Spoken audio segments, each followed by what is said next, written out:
నిలవేణి, journey ఏమైనా bore కొడుతుందా? అదేం లేదు సార్. లేకపోతే నా కంపెనీ బోర్ కొడుతుందా? అది కూడా ఏం లేదు సార్. అయితే నీ మౌనంలోనే నేను మాటలు వెతుక్కోవాలంటావా? అబ్బా, అది కూడా ఏం లేదు సార్. నాకు తెలుసు నిలవేణి, నీకు జర్నీ బోర్ కొడుతున్నట్టుంది. అయితే ఓ పని చేద్దాం, డ్రైవింగ్ నేర్పిస్తాను, నేర్చుకుంటావా? సరదాగా వచ్చాం, క్షేమంగా ఇంటికి వెళ్ళాలంటే నేను ఆ స్టీరింగ్ ముట్టుకోకుండా ఉండడమే మంచిది. ఓ, ఏది ఎక్కడ ముట్టుకోవాలో ఎలా పట్టుకోవాలో చెప్పడానికి నేనున్నాను కదా. సార్, నేను డ్రైవింగ్ చేశానంటే స్టీరింగ్ ఎటు తిప్పుతానో నాకే తెలియదు సార్. ఆ తిప్పడం గురించి పక్కన పెడితే ఓ 4 నెలల్లో నీకు కూడా కడుపులో తిప్పడం, వాంతులవడం మొదలవుతుందిలే. ఎందుకు? నెల తప్పితే జరిగేదదే కదా. తారక్ సార్, నేను ఒకదాని గురించి ఆలోచిస్తుంటే మీరు ఇంకో దాని గురించి ఆలోచిస్తున్నారేంటి? నువ్వు దేని గురించి ఆలోచిస్తున్నావు? అసలు రాత్రి మన మీద ఎవరు దాడి చేశారు? ఎందుకు దాడి చేశారు? మన మీద అంత పగ ఎవరికి ఉండుంటుంది? Hello hello hello madam madam, ఒక్క నిమిషం ఆగుతారా? మీరు అన్ని ప్రశ్నలు ఒకేసారి అడిగితే నేను సమాధానం చెప్పడం చాలా కష్టం కదా. సరే చెప్పండి సార్, వాళ్ళు ఎవరై ఉంటారు? వాళ్ళు ఎవరో, ఎక్కడి నుంచి వచ్చారో, ఎందుకు మన మీద అటాక్ చేశారో అవన్నీ నేను ఖచ్చితంగా కనుక్కుంటాను. అయినా నువ్వు సరదాగా గడిపిన క్షణాల గురించి గుర్తు చేసుకోకుండా అలాంటి సైకో విషయాలన్నీ గుర్తు పెట్టుకుంటావేంటి? సార్, మనసులో నుంచి ఎంత చెరిపేద్దాం అనుకున్నా జరిగింది అంత త్వరగా చెరిగిపోవడం లేదు సార్. సరే, నేను ఒకటి అడుగుతాను, చెప్తావా? ఏంటి సార్? నీకు పాప కావాలా, బాబు కావాలా?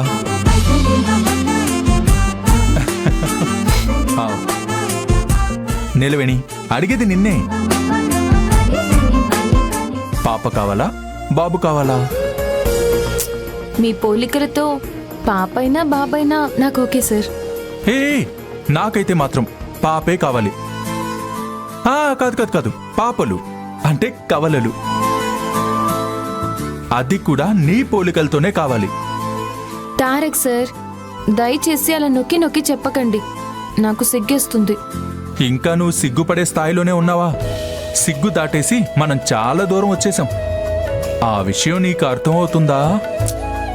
మీరేంటి బాబు మగాళ్ళు, సిగ్గుని చిటికలో వదిలేస్తారు. మా ఆడవాళ్ళు అలా కాదు. సిగ్గు అనే బరువుని చీరలో చుట్టుకుని జీవితాంతం భరిస్తారు. చివరిదాకా ఆ సిగ్గుతోనే సావాసం చేస్తారు. అవునవును, ఆ సిగ్గునే అప్పుడప్పుడు అడ్డగోడగా కట్టేసి మా అబ్బాయిల్ని పక్కకు రాకుండా ఆపేస్తారు. ఇక నుంచి ఆపలేండి తారక్ సార్.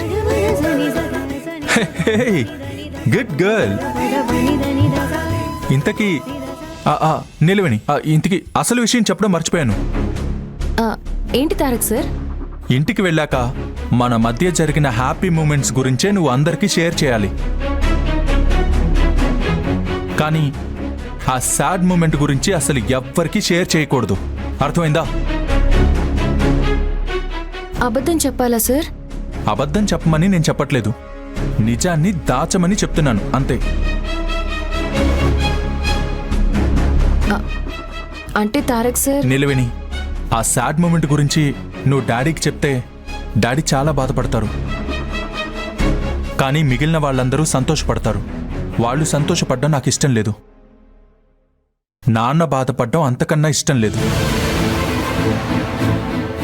ప్లీజ్ దయచేసి అర్థం చేసుకో, సరేనా? సరే. ఓకే.